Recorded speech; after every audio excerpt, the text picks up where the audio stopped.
cenderung ke kegiatan sosial dan dakwah, Pak. Jadi artinya kami bagaimana sesuai dengan misi Tigaburi Triliun sendiri, yaitu ya sosial ekonomi, bagaimana kami mensejahterakan rakyat negeri ini, atau minimum spesialis adalah anggota kami. Sehingga terpaksa kami membuat beberapa terobosan, dan alhamdulillah juga sudah ada baik yang kita lakukan dan sudah berhasil. Ya, sehingga beberapa kegiatan kami memang banyak kegiatan dari beberapa departemen, dari departemen tenaga kerja. Waktu belum lama kami juga sama bertemu dengan Pak Muldoko untuk bicarakan bagaimana untuk kita bisa menciptakan lapangan kerja agar rakyat yang belum dapat kesempatan kerja ini bisa dapat kerja. Lalu dari sekian banyak kegiatan, kebetulan di daerah kami sana, Pak, itu banyak setu, Pak. Di mana? Setu untuk wilayah di Depok, Jabodetabek lah. Jabodetabek banyak setu. Lalu di setu-setu ini juga itu kan ada yang terlantar, ada yang sudah dimanfaatkan, dan ada yang sama sekali belum tersentuh oleh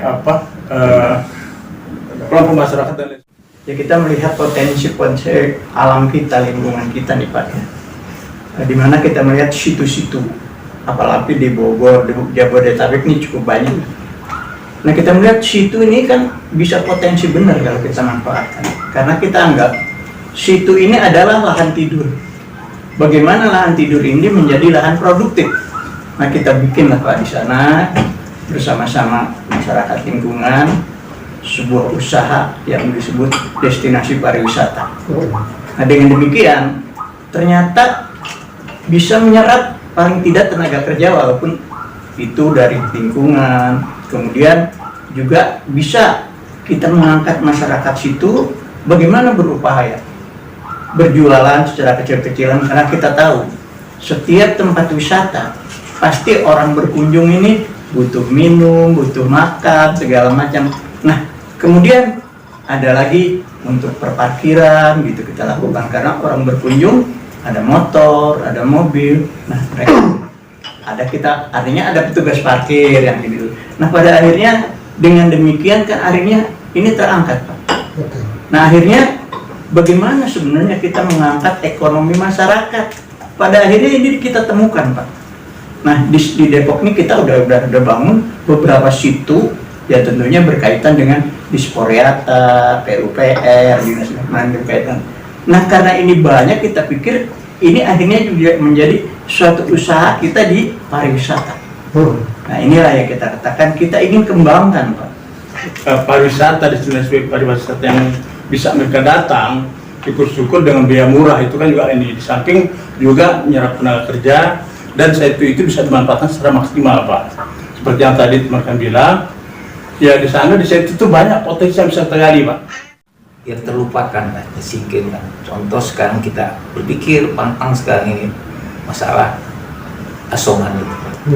Asongan itu sebenarnya kita lihat ya, mereka itu sehari menciptakan lapangan kerja sendiri, tidak ada suatu jaminan suatu saat mereka sakit di mana. Nah, kita akan koordinir itu. Mungkin kita akan berikan suatu pelatihan dengan disiplin dan advokasi hukum. Gitu. Kalau sekarang mereka kan bebas kan di mana aja menjadi suatu kayak suatu ya.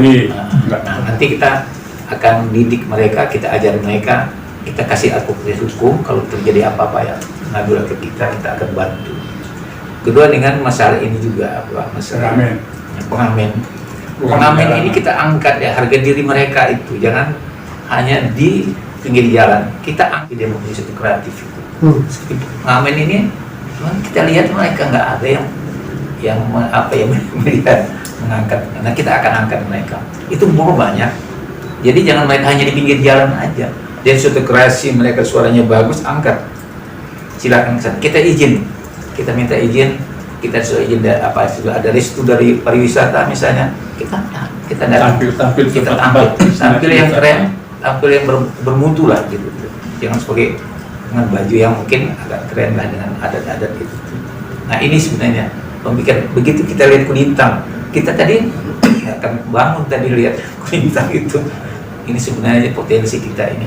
Nah, jadi dengan keterharuan kita lihat mereka itu Pak ya, sebenarnya inilah kita usahakan datang dan memberikan suatu inspirasi supaya kami nih mohon bantuan moral, mungkin materi dan dukungan sepenuhnya agar wisata lokal ini bisa berjalan, sekaligus kita mengangkat harkat martabat masyarakat Indonesia Pak, yang kena PHK, angkatan kerja ada di situ kita masukkan, angkatan kerja makin meludak, PHK meludak, mau dikemanakan? Ini kan republik bahaya kalau begini, maaf cakap gitu Pak.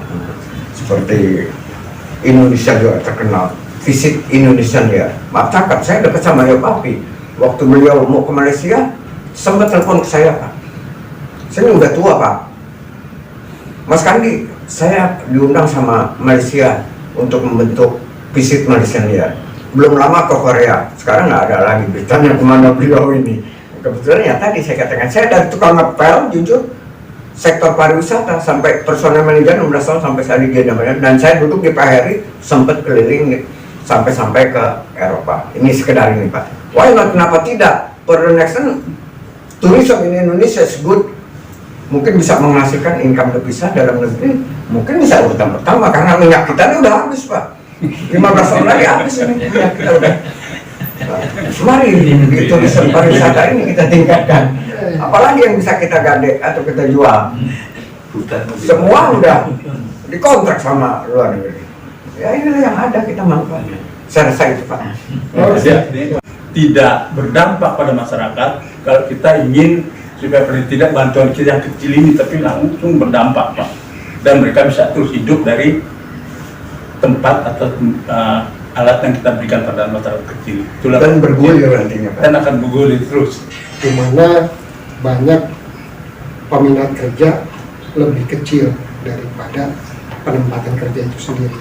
Maka itu waktu itu kita sama Bang Egi juga sama teman-teman, gimana caranya kita membentuk wirausaha dari para pekerja yang kita yang masuk di anggota kita kan. Iya. Nah jadi memang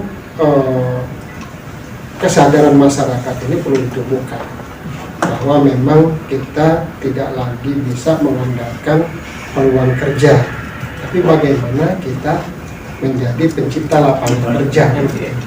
Nah itulah yang akhirnya coba kita lakukan. Kita ketemu Pak Sandi, ngobrol, saya sama Pak Sandi ikut terus saya lama. Akhirnya di sini di Kemenparekraf.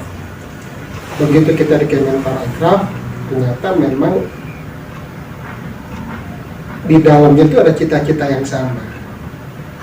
Artinya di sini itu menangani para usaha pelaku industri pariwisata dan pelaku ekonomi kreatif. Nah, tetapi Pak Sandi kan punya pengalaman bagaimana menjadikan bukan siapa-siapa jadi siapa-siapa. Artinya dia biasa mengerjakan dari hulu sampai hilir gitu, mensukseskan orang. Nah, jadi dilihatlah di sini bahwa kok ini ada yang nggak benar di sini misalnya. Makanya kan dia melihat bahwa pariwisata ini ternyata merupakan lokomotif kebangkitan ekonomi bangsa. Kenapa dikatakan seperti itu? Karena tadi kan dengan majunya wisata, maka ini akan membawa multi efek ke bidang-bidang lain gitu. Ya, misalkan ekonomi masyarakat kan, lalu kemudian transportasi, darat, laut, udara pun signifikan pengaruh. Itu sudah ekonomi nggak berat, tapi dia nggak pesimis, dia optimis gitu. Bagaimana ngebangkitkan ekonomi? Akhirnya dia mumpung pandemi, dia akhirnya pertama bagaimana kita merevitalisasi destinasi wisata, revitalisasi semua. Lalu kemudian bagaimana memberikan bantuan langsung kepada masyarakat yang terdampak, karena memang betul kita sama-sama tahu bahwa memang banyak masyarakat yang kehilangan penghasilan, bukan hanya kehilangan pekerjaan, tapi kehilangan penghasilan gitu. Nah, ini yang dampaknya lebih luar biasa gitu.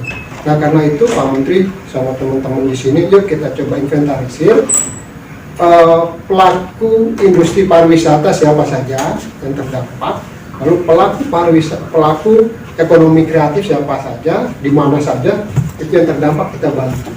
Cuma lagi-lagi itu kan semangat kita untuk mesejahterakan masyarakat tadi kan, menghidupkan masyarakat. Persoalannya adalah di kementerian kita ini, jujur saja anggaran paling kecil dari kementerian Pak Kodar. Kalau sekarang ya, cuma nggak tahu kalau waktu itu. Sekarang itu dia nomor 2 dari bawah anggarannya. Anggarannya itu sama dengan satu deputi di kementerian. Bayangin. Tapi Pak Menteri nggak pesimis gitu, karena memang dia sudah biasa itu. Akhirnya dia kan bagaimana caranya kita mengkolaborasi, tidak mengandalkan APBN yang diberikan negara, tapi bagaimana kita bisa memaksimalkan APBN itu dan menggait teman-temannya, karena kebetulan di Kadin dia kan bekas di Kadin kan, bekas di HIPMI, teman-temannya banyak yang jadi kan, dirangkul semua, yuk kita bikin kepentingan bersama. Dulu Pak kita ke Bali waktu awal-awal pandemi, wah kayak kota mati Pak. Bahkan saya ngobrol itu di hotel ya, ada pengusaha laundry, kan nggak ada lagi yang nginep di sana. Dia mau ngerjain apa, mau cuci apa, nggak bisa gitu. Jadi karena memang dia punya tanggungan, ya kan, tanggungan hutang lah katakan itu, bagaimana cara membayar dia nggak bisa. Jadi bagaimana cara dia menjual itu. Nah itulah akhirnya karena memang anggaran terbatas, kita bikin skema untuk pelaku industri pariwisata, hotel, dan segala macam. Ini yang kita bantu siapa saja, kemudian ekonomi kreatif kita bantu apa saja. Jadi yang kita bantu tempoh hari itu kita ajukan anggaran PEN namanya ke Kementerian Keuangan. Lalu kemudian yang dibantu alat uang cash itu kita bantu ke mereka gitu, untuk ya ngebantunya nggak full, tapi ini kan pemerintah cuma memberikan stimulus sebenarnya, bagaimana mereka bisa bergerak lagi gitu, sarana aja gitu, stimulus aja, nggak mungkin kita bisa bantu seluruhnya. Ini kita bantu stimulus aja. Nah 2 tahun kita jalan itu.